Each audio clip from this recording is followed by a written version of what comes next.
Moleque, tão tentando reviver Concorde. Ó o Gustavo Lima aí, ó. Sim, cara, todo mal pode estar prestes a recair de volta na Terra. E dessa vez não é nem a PlayStation. Até porque vocês lembram da maior cagada da Sony, que foi focar num jogo como serviço, que teve uma estimativa de custo de mais de 200 milhões de doletas, sendo que ele vendeu 25 mil cópias e foi fechado em uma semana. Mas se tu ficou com saudade daquela semana horripilante, saiba que o seu jogo favorito pode voltar.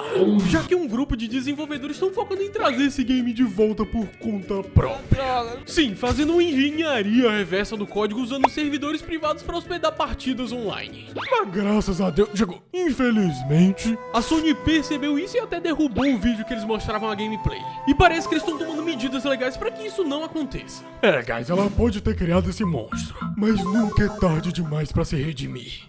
Eu te perdoo.